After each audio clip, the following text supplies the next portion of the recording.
think about him all the time. His memory follows me round like my shadow. I want you back. Sometimes I see a moment in the side of my eye, but when I turn around, there's nothing there. It's driving me crazy. But I feel him close. I know he wants to say something, but that line is stopping us communicating. I do try and get out as much as possible.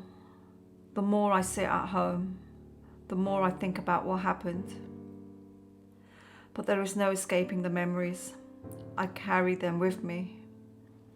I feel guilty if I don't think about him constantly.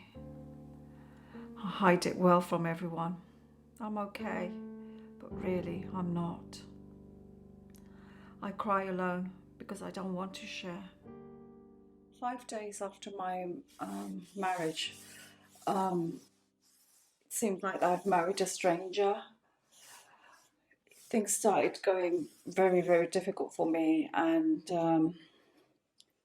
he started intaking a lot of alcohol, and that's when the abusive started happening. When I say abusive, it means like verbally and physically. Sometimes I ask myself, why did I put him first? I had to, because I thought about my parents. I didn't want our Asian community sort of, labeling them, saying that your daughter just got married and already a broken marriage. So I thought to myself, I need to stay in this marriage. But it didn't get easier. I was pregnant and the abusive still carried on. I was getting really mentally affected. When my son was born, as he was growing up, he watched his dad do this to me, and his father sort of just kept on drinking.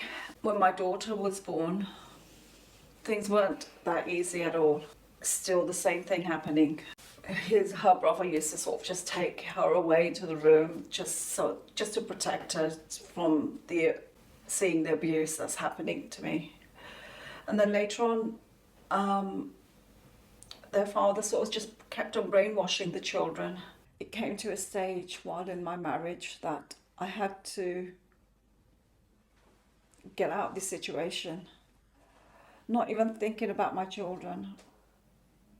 I went to a busy road, and I just felt like I wanted to end my life because I just couldn't continue. I was really, really mentally affected. But just then, I don't know what happened. Someone out of the car really sort of horned really loud.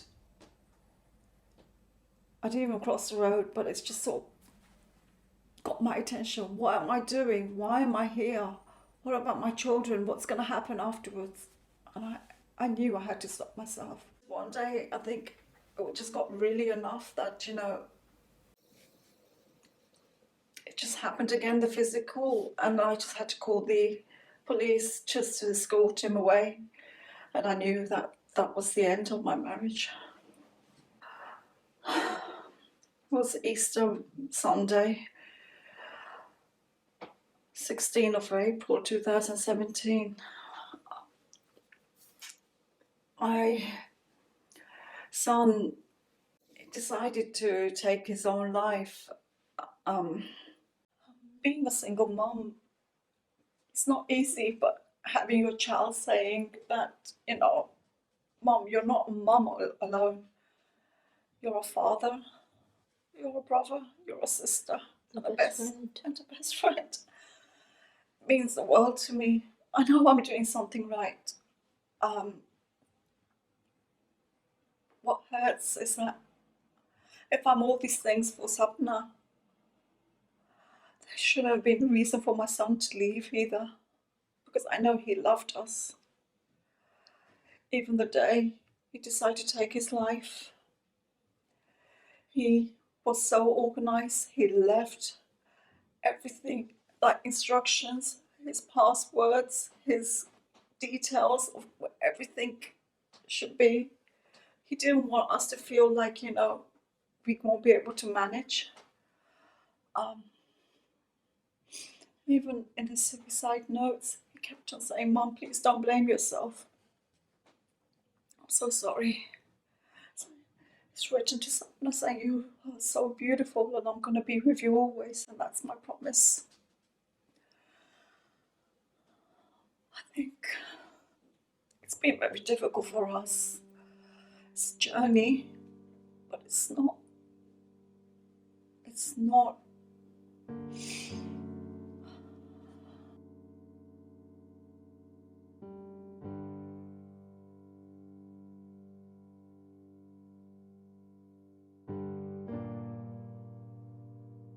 seeing his dad abusing me.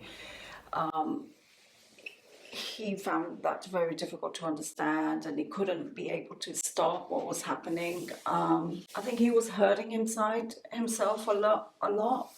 Um, he himself experienced bullying when he was in a primary school. And then sort of like, seeing the separation that's happened, and then suddenly a hardship of, financially we suffered after the separation of the marriage. I think my son, I think we all actually, so that we were all stressed. We just weren't coping well. My parents split up, and I felt weak and I lost myself all the time. I broke up, like felt down. And in high school, I was bullied, so I changed schools. And guess what happened? My brother passed away. I just want to be alone, not socializing. I'm finding it difficult for my studying. Firstly, I don't address him to my dad. He failed to support me, and I started hating him. I was crossing down the street. It was early morning, and I just don't really care if I was like Crossing dangerously, that's what you dangerous. said to me. Yeah, and I just still walked on, and yeah. I think I was really shocked when you actually came and told me. This is a couple of days she told me, she goes, "Mom, I did something silly." And she said to me, "I did crossing this road dangerously without looking at if there's cars coming or not." My world broke down. I thought, oh my God. When she spoke to me, she said to me, "Mom, I'm having these thoughts. I want to self-harm." And I said, "What do you mean by self-harm?" She goes, I want to cut my arms." I was so devastated when she said that. I just felt like I was shocked. But I know that she needed me, so I said, "No, we're going to seek help." So we spoke to your school, we spoke to the doctors, we spoke to counselling, and we all worked as a team. I've got to be a stronger person here. Forget about my depression, let's just focus on her. And I had to be that person to help her. But as a mother, I would do that. But you need to get this fear out of you. Because, like you said, you will never leave me. And I've kept my promise to you. I want you to keep your promise to me. Yeah. I was suffering a lot of anxiety after my son passed away. I couldn't go back to work, so I stopped work completely. I think stress was just coming on. When someone actually went back to school, it was difficult for her. She couldn't socialize. I think we were afraid to go out, even though I had medication for antidepressant. It's so difficult because you don't feel the same, and your emotional just sort of is all mixed up. Financially wise, my family did help me a little, but it wasn't enough. I still feel like financially wise, I was really unstable and felt embarrassed asking, for more handouts. Came to a time that I had to go back into work, but I was just too scared. So I started doing some voluntary work. And I think that's helped me to go into doing part-time work. There's mixed emotions that I'm feeling: angry, sad, upset, anxiety the most. And it's really hard to focus on my studying, and it affected my studying as well. We talk a lot. I think that's definitely have to be as priority number one. When the time my son passed away, she was really scared. She wouldn't go up or down the stairs. She was afraid because that's the scenery, that's where it happened. We both didn't see it, but it's you sometimes visualize and imagine, and I think that's what scared Sapna a lot. So I decided, I said, no, I've got to do something. So I decided to draw on the staircase wall. Started off, and then it just continued. And I think Sapna started liking what I was drawing. And I think with that, she started getting more confident going up and down the stairs. So it's helped us in that way. And now when we go up and down the stairs, we always look at this painting on the wall because it's like something magical, something spiritual. And it takes my mind away from that. Yeah. So it's helped us that way. I think also for me, it's, you've seen me, I've started writing a diary for my son. I find that this is the only way I can communicate with him. I know you sort of communicate with him, with Sadil's friends, through photographs in this room. But for me, I feel like if I write this diary, it's like I'm talking to him. I'm speaking to him. I'm asking him questions. And I'll probably hear his voice answering back to me. So I really feel strongly that this diary is very important for me. By the staircase, we've got candles, 3 candles. They're actually on the feather plate. And those 3 feather plates resembles us 3. That's where I lost my son. When he decided to take his life, I feel that spiritually he's left there. His eyes closed there. That was the last time he saw this world.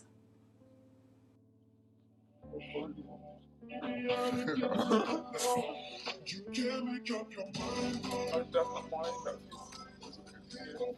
remember your 40th birthday that Shakul made a voice recorder? Do you want to hear it?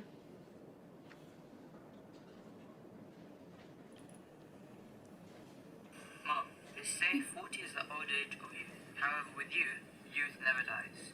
You always find new ways to invent fun in many spontaneous ways. The best thing about the future is that they come one day at a time, and we all know throughout each of those days, you've given us the best memories that we can cherish till our last breath. Mom, we may argue, but at the end of the day, I love you.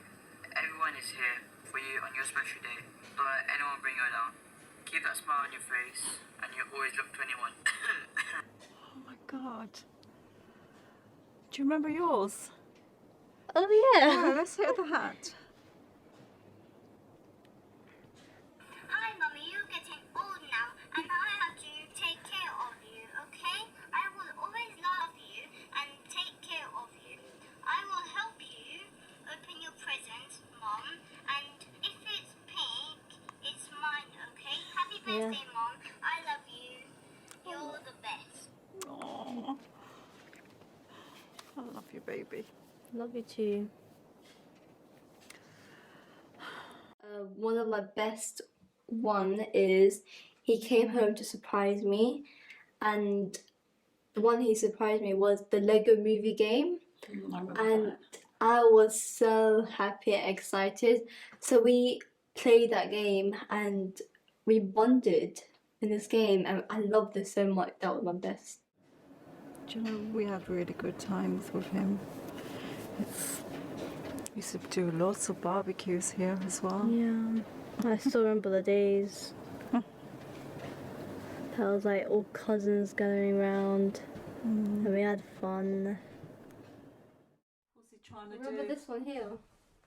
He's trying to push me off, yeah? He succeeded. No. Excuse me. I almost fell down. Yeah, but you know that he is going to hold on to you anyway. Oh, this is a time when I did this to your hair, and then he said to me, "No, Mum, can you do my hair just like you know, Sapna?" And I said, "Oh, okay." See, look like a real girl there. Yeah, I remember this picture. You two were trying to push me off. Yeah, I remember that bit. That was so funny. Oh God, the memories. Look at that. Oh right. Yeah, that was my best picture. Hold on, who are these? Face swap. Oh God, you and your face swap. I think Yeah. the strong opinion about him that his star sign being a Taurus, he really had strong opinions on like proving to the point. He was really like interested in maths and physics. I could say he loved engineering. And building stuff. You know, he really loved building things. He was a character that, you know, a really fun-loving person. So basically, this was my birthday, sweet 16th birthday. Gift. A gift from my brother's friend. It's just a little voice captured in this monkey, and it's special for us. We did get actually emotional. I got emotional, and it all spread it around to other people. Do you want to? Yeah. I love you. Everyone is here for you on your special day. Don't let anyone bring you down. Keep that smile on your face. You were and still my hero. I love you and I miss you. It wasn't your time to go. The biggest impact in my life now is to educate myself and my daughter, to contribute positively to the world. If I was compared to my mum and dad, my dad is not in the picture, but my mum is my mum, my father, my sister, my brother, and my best friend, and she's my world. Oh, bless.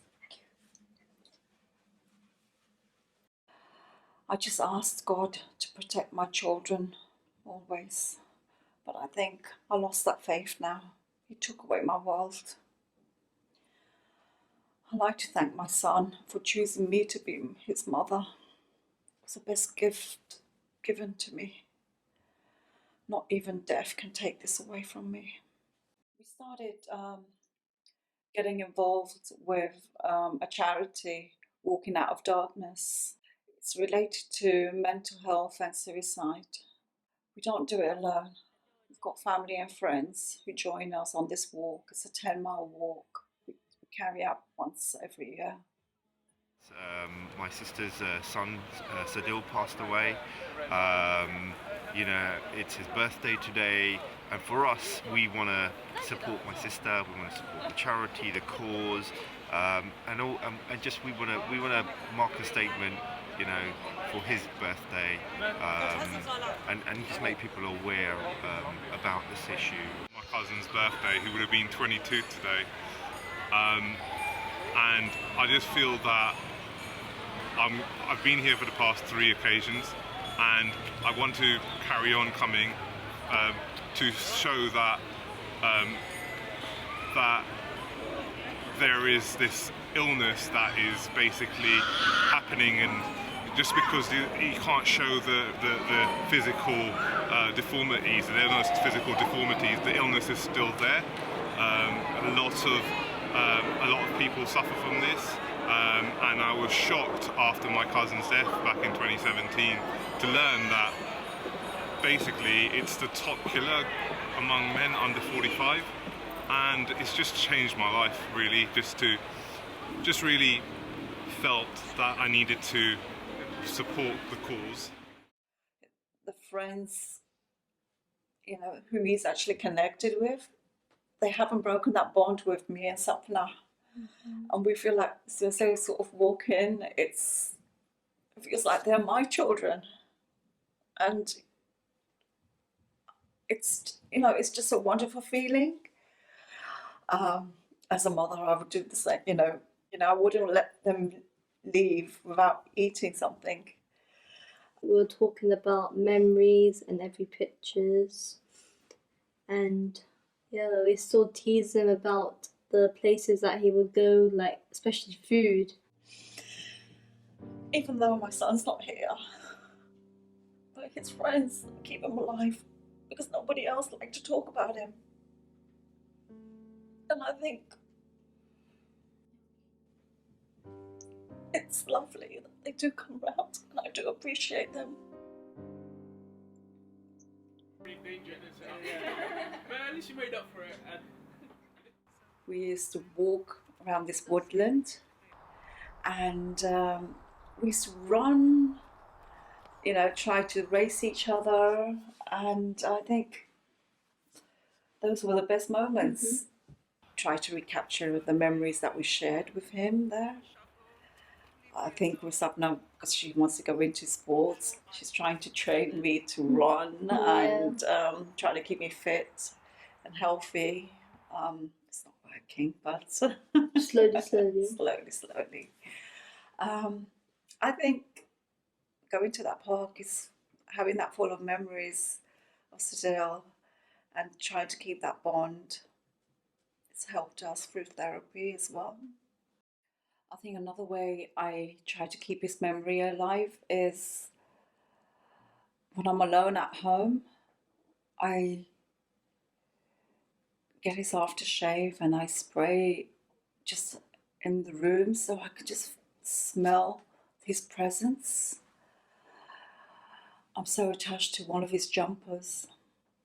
I would hug that jumper. I would have the music on and I would just sort of dance with him, that jumper hugging me. I don't want to forget him because he's my baby boy. I just want his memories to be alive. I don't want to forget him. I don't want anyone to forget him.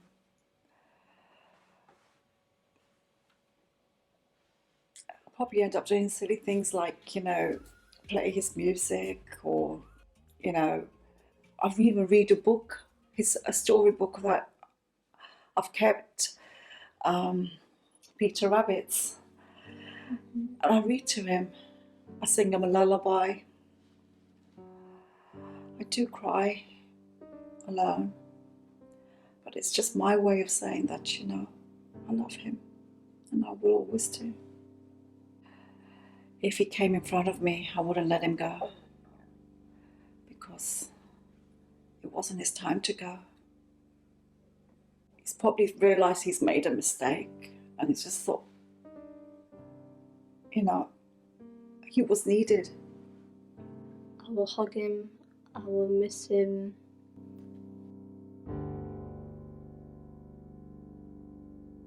A father is supposed to be the one man in your life that will never hurt you. Don't make the same mistake as my father did. I will grieve forever, but you have a choice to learn and understand mental health. I think talking and discussing regularly to your child, it's very important. It's also important around family and communities. So let's be open and don't judge anyone or let anyone judge you. Yeah, so whenever we come here, it's not like he's gone, he's still here with us and we're still communicating with him and we can still feel his presence. So it's nice being here and feel relaxed and we don't feel like he's missing out. He's still here with us sharing the memories with us. Sadil was a very beautiful man. I'm going to go on record and saying that he was. Yeah, he was really handsome. I'm not going to lie. He was a very friendly person.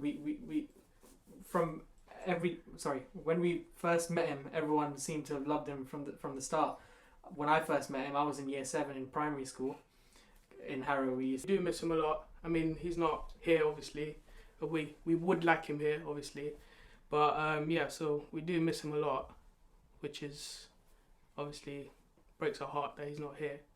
He never showed any signs of it. Whenever he entered a room, he was laughing. He was making everyone else laugh. Like, as soon as he came into the room, you had that atmosphere of it's time to party kind of thing because he was here. But like, just even talking to him, he was never like down, sad. He would make us happy when we're like that. But we all had it in our back of our heads. We knew about mental health, but with him, nothing really came of it, thinking he was that kind of down inside, really. Make you laugh, make you smile, flirt with you. He liked that. He would flirt with anyone, like one of us, one of He them, flirt one of with them. boys as well. He just to make that person laugh, he would do that. Just go that extra mile. You wouldn't expect it to happen. And like Taz said, it is in the Asian community. It's not there. You don't see depression or mental health. It's kind of hidden away. Whereas now, this has happened. We're all more aware of it. If we see the signs for it, we want to help other people, and we want other people to know that there is help out there for you. We often come here even just to like spend time with Sapna. Like, we make her laugh. We come and we do the exact same thing that we were doing with Sadil, but with now with her. Like, she's become our little sister, and like he was our brother. She's now like a part of our friendship group, and it's just really nice to like. She's his mini me, and we see that like she does things that he does, and like it's just really nice like remembering that. And even in this room, it's just, oh my gosh, she just made that face that he just had, kind of thing. I agree. Yeah, she laughed last month, and she looked exactly like Sadil that time. I was happy when I saw that. Just main thing is not to keep it in, let it out somehow. Even if it's a stranger on the road, go speak to them, because you never know, that stranger might be able to help you in some one way or another. So yeah, just don't keep it in, speak to someone. That's the main message. Because you've got friends and family everywhere that you can speak to, and although it is a taboo subject with the Asian community, you should be able to talk to your mum or your father or your siblings about it. I still go around thinking about him every day. It was worse when it was closer to his date of death. I would always look on my phone and think about calling him, because I'd call him a lot, I'd talk to him a lot, I'd ask him what's happening in his life. And even nowadays I think, I want to go out, but then it hits me like when I've just opened my phone and I realise that he's not there anymore. Yes. Wow, look at this, guys. Oh wow, that's beautiful.